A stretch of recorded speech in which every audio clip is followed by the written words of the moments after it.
en Sarmiento, psicóloga clínica, magíster en psicología de enfoque cognitivo-conductual. Es una pregunta muy interesante. Considero que el desafío real está en ejercer esa autonomía donde ya tú tienes la absoluta responsabilidad de tus casos. En la universidad por lo general te acostumbras a tener ese apoyo, supervisión y acompañamiento en los casos clínicos de ese tutor, ese docente. Cuando sales a la práctica ya es tu total responsabilidad lo que ocurra con el paciente. Entonces, pienso que ese es uno de los mayores desafíos. Ahora, con respecto a lo que quizás pueda estar faltando a nivel de la universidad en cuanto a formación de los estudiantes, tendría que ver con estos temas administrativos. El profesional que se enfrenta a la clínica debe manejar todo el tema de los RIPS, del MIPRES y todas estas autorizaciones de las EPS. Entonces este es un tema que quizás dentro de la universidad no se toca mucho. Otro tema significativo es la tolerancia a la frustración y la necesidad de estar constantemente actualizado y mantenerse a la vanguardia, porque nunca debemos dejar de estudiar. Para mí el principal reto ético es el reconocimiento de los límites de nuestra propia competencia. No olvidarnos de que existe la Ley 1090 del 2006, que es el código deontológico que nos guía, que nos dice cuál es nuestro deber, hasta dónde podemos llegar. De hecho, el código nos habla de mantener altos estándares de competencia. Y otro reto ético importante es derivar, remitir al paciente. En caso de que considere que mi competencia no va a darle los resultados que el paciente necesita, o si en este caso mis valores personales están interfiriendo con el tratamiento. ¿Qué hacer entonces? Proteger al paciente para asegurarle que reciba la atención idónea por parte de un especialista. No olvidarnos de la parte del consentimiento informado y también tener presente los límites de la confidencialidad. Esta es una de las preguntas quizás más sensibles que toca las fibras de la dignidad del profesional de la psicología en Colombia frente a las condiciones del mercado laboral. Hay muchos factores que generan brechas. Yo me atrevería a decir que la psicología clínica en Colombia atraviesa una paradoja, sobre todo en cuanto a salarios, porque mientras que la demanda de servicios de salud mental está en su punto más alto históricamente hablando, la remuneración en el sector institucional, hablando de EPS e IPS, ha sufrido un estancamiento significativo, me atrevería a decir. Es una realidad el tema de los contratos por prestación de servicios, donde ofrecen salarios mínimos a profesionales que tienen una experiencia significativa. Salario que no contempla el costo emocional y la inversión académica que se ha realizado. Sin embargo, hay quienes emprenden y crean su propia marca personal, logrando así posicionarse con salarios dignos, demostrando así que el éxito profesional actual suele estar ligado a la independencia profesional. El fenómeno de los diagnósticos express, digamos que es uno de los retos a los que más me he tenido que enfrentar y que chocan con la ética, porque en el sistema de salud colombiano, hablando de EPS e IPS, prioriza la rentabilidad y rotación de pacientes sobre la calidad del proceso psicoterapéutico. Existe una presión administrativa constante para emitir diagnósticos desde la primera sesión. Esto se hace con el fin de cumplir requisitos de facturación y registros RIPS.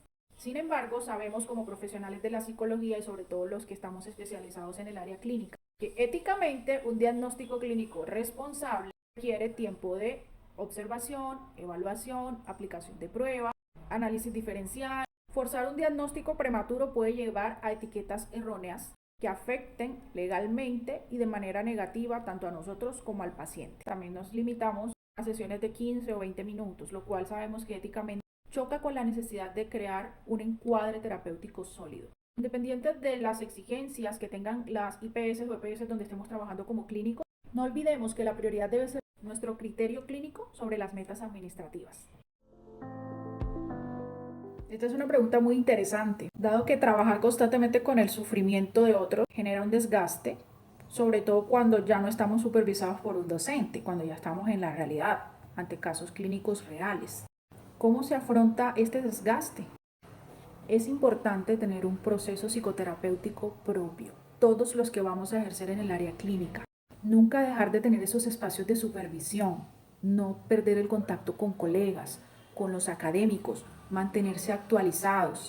Esto brinda seguridad técnica y también reduce nuestra propia ansiedad ante el manejo de casos complejos. Pero por otro lado, también está importantísimo el autocuidado, tener espacios que fortalezcan nuestros propios factores protectores de la salud mental, ¿sí? Tener un balance entre el manejo de los casos y nuestra vida personal. Desde mi experiencia, la psicología clínica y la psicología de la salud coexisten, aunque sus objetivos son distintos. En la psicología de la salud, su base central es la promoción de la salud y la prevención de la enfermedad. ¿Qué factores influyen para que se mantenga una enfermedad? Y cómo poder crear o modificar hábitos que ayuden a prevenir que aparezca la enfermedad. Por su parte, la psicología clínica, enfoque principal en intervención y tratamiento. Su objetivo es aliviar el malestar psíquico, tratar problemas psicológicos y trastornos mentales cuando ya existe una enfermedad o una psicopatología instaurada en la persona. Por otro lado, sí, un psicólogo clínico suele desempeñar funciones dentro de la psicología de la salud.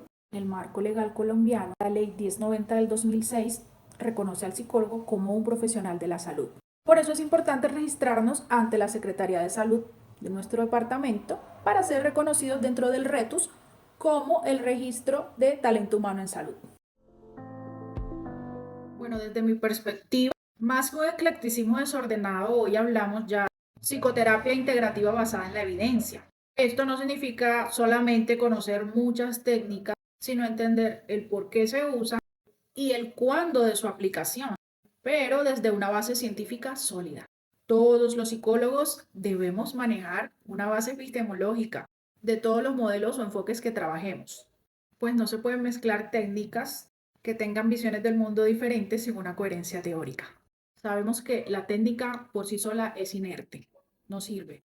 La experiencia del clínico es la que permite adaptar esa técnica a la individualidad de cada paciente. ¿Cuál es la evidencia científica? Todos los artículos, las guías clínicas, los metaanálisis, todo eso nos da un mapa. Eso es importante estar actualizado. La experiencia nos da la capacidad de navegar el territorio de cada problema para dar respuesta a la necesidad de cada consultante. Para mí, una integración bien fundamentada nos puede permitir abordar un caso de forma holística. Al no estar casado con un solo enfoque, el psicólogo puede dar utilidad de la herramienta que la ciencia ha demostrado que es más efectiva, reduciendo así el sufrimiento del paciente y optimizando recursos de la terapia. Pregunta muy interesante. Bueno, la neutralidad clínica no significa que nosotros los psicólogos no tengamos nuestros propios valores, sino que tenemos la capacidad para no imponerlos a nuestro consultante. El vínculo terapéutico es un espacio sagrado de aceptación y esta debe ser incondicional. Nuestro juicio como profesional no debe tener cabida, pues esto invalidaría la capacidad de autonomía de nuestros consultantes. Por eso debemos hacer este ejercicio de introspección constante, de hacer nuestro propio proceso psicoterapéutico, para así identificar nuestros propios sesgos. Si nuestras creencias políticas o religiosas llegan a chocar, la prioridad siempre va a ser el bienestar de ese paciente que está ahí. Ahora recordemos el código de ética. Si aún intentando ser objetivos, consideramos que nuestro juicio está siendo nublado, ¿cuál es nuestra obligación ética? Remitir. ¿Y esto implica que hemos fracasado? No. ¿Qué estamos siendo? Éticos. Por ejemplo, si mis convicciones o creencias religiosas me impiden aceptar la realidad de un paciente porque desea explorar su identidad o su orientación de género y esto choca con mis creencias religiosas, esto puede llevarme a juzgarlo desde mi fe. Por eso el deber ético es derivarlo hacia un colega u otro especialista que sí le pueda garantizar un espacio libre, seguro y sin estigmas. Desde mi experiencia como profesional especializada en psicología clínica, los casos que requieren de mayor complejidad en su abordaje son además de la psicosis, el trastorno límite de la personalidad y los de trauma complejo. ¿Por qué? Porque se requieren unos enfoques específicos que ya científicamente han demostrado que tienen mayor efectividad, como es el caso de la terapia dialéctica conductual para el abordaje del trastorno límite de la personalidad y la EMDR para todos aquellos casos relacionados con trauma complejo. Aunque aquí en Colombia la tarjeta profesional nos habilita para el ejercicio de la psicología, es nuestra responsabilidad ética como profesional saber que debemos tener una especialidad clínica y estar actualizados constantemente. Esta es la garantía ética de que estamos competitivamente formados para responder a las necesidades de los pacientes que llegan a nosotros. Aquí en Colombia ya solo con tu pregrado y con tu tarjeta profesional estás habilitado para ejercer la psicología, incluso aunque te quieras desempeñar en el área clínica. La ley nos da esa facultad, pero ojo porque aquí es donde entra la responsabilidad ética individual. No olvidarnos que nuestra brújula es la Ley 1090 del 2006. Ella nos dice que solo debemos aceptar casos para los que tengamos formación y experiencia comprobada. Por ejemplo, tú con tu pregrado puedes orientar un proceso de duelo normal, pero si te llega un trastorno complejo, como el trastorno límite de la personalidad, una psicosis, un trastorno afectivo bipolar, y no eres especialista, tu deber ético es remitirlo. Si quieres habilitar tus servicios profesionales para poder dar un diagnóstico y hacer una intervención, la normativa de habilitación te exige un título de especialista en clínica. En la práctica privada, aunque no te lo pidan, tu éxito profesional y la seguridad de tu paciente dependen de tu actualización constante. En resumen, la tarjeta profesional nos da el alcance legal para ejercer la clínica, pero es nuestra ética la que marca el límite. Recuerda que ser un buen clínico no es solo tener el permiso para atender, es tener la humildad de saber qué casos podemos transformar y cuáles debemos entregarle a manos expertas. Buenas, hoy vamos a hablar acerca del entorno laboral actual de la psicología clínica en Colombia, tomando como base la entrevista realizada por la psicóloga clínica Katy Sarmiento y varias ofertas de empleo publicadas por portales laborales. A partir de esta información analizada, podemos encontrar actualmente que las instituciones no solo buscan conocimientos teóricos, sino que también buscan experiencias y habilidades administrativas y competencias emocionales. En los entornos laborales también observamos requisitos como experiencia mínima de entre 6 y 2 años. Pacientes también deben tener en cuenta los pacientes con trastornos mentales, trabajo interdisciplinario, intervención en crisis, elaboración de historias clínicas. Además, la psicóloga clínica entrevistada menciona que el paso a la universidad del mundo laboral representa uno de los mayores desafíos, y ya que el profesional debe actuar con autonomía, tomar decisiones clínicas y asumir con gran responsabilidad la ética emocional del paciente. Al comparar las entrevistas con ofertas laborales, podemos notar una relación muy clara entre la exigencia del mercado y la realidad del trabajo clínico. Actualmente, las instituciones buscan psicólogos con habilidades comunicativas y afectivas, el trabajo en equipo, el manejo emocional, la ética profesional y la capacidad para atender casos complejos. Además, no solo se requiere el conocimiento clínico, sino también habilidades administrativas de manejo como historia clínica, protocolo institucional, herramientas del sistema de salud. Con la entrevista que le hicimos a la psicóloga, nos dice que no tan solo el pregrado es suficiente, sino que hay varias ofertas que solicitan especializaciones o maestrías.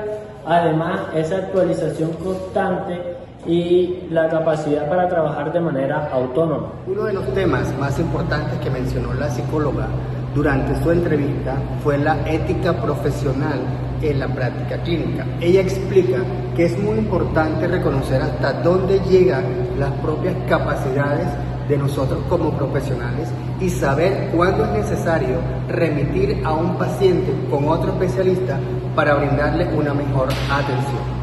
También explicó y resaltó que la confidencialidad y el consentimiento informado son fundamentales dentro de la relación entre el psicólogo y el paciente, ya que permite generar confianza y garantizar una atención responsable y respetuosa.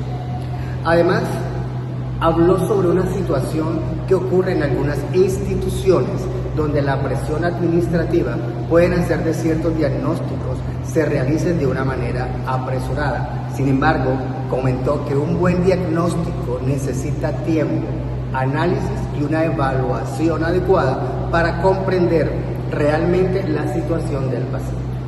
Finalmente, esto nos permite entender que nosotros como psicólogos clínicos, debemos buscar un equilibrio entre la exigencia de la institución y la responsabilidad ética, teniendo siempre muy presente como prioridad el bienestar, la calidad de la atención de nuestros pacientes.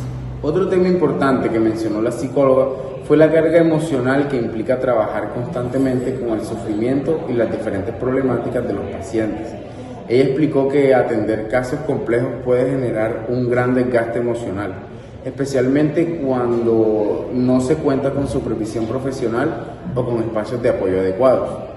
Por eso resaltó la importancia del autocuidado, del acompañamiento terapéutico y del apoyo entre colegas, ya que estas herramientas ayudan a ejercer la profesión de una manera más saludable y equilibrada. Además, en las ofertas laborales que analizamos también se destaca la necesidad de contar con profesionales que tengan estabilidad emocional, una atención humanizada y la capacidad de manejar situaciones difíciles de forma responsable. Todo esto nos permitió comprender que la salud mental del psicólogo también debe ser una prioridad, porque para poder brindar una buena atención a los pacientes, primero debe existir bienestar emocional y equilibrio personal en el profesional. Como conclusión, podemos decir que el entorno laboral de la psicología clínica actualmente es muy exigente y competitiva. Las instituciones buscan profesionales con formación sólida, experiencia clínica, ética profesional, habilidades emocionales y capacidad de adaptación frente a las diferentes demandas del contexto. Sin embargo, también encontramos que la salud mental, a pesar de su relevancia y demanda en la sociedad, muchos salarios y condiciones laborales todavía no corresponden al nivel de responsabilidad emocional y profesional que implica esta labor. Finalmente, comprendemos que ser psicólogo clínico no solo implica tener conocimientos teóricos, sino también compromiso ético, actualización constante, autocuidado y responsabilidad frente al bienestar de los pacientes. Por eso, la formación continua y el cuidado de la salud mental del profesional son elementos esenciales para ejercer esta profesión de manera ética, humana y competente.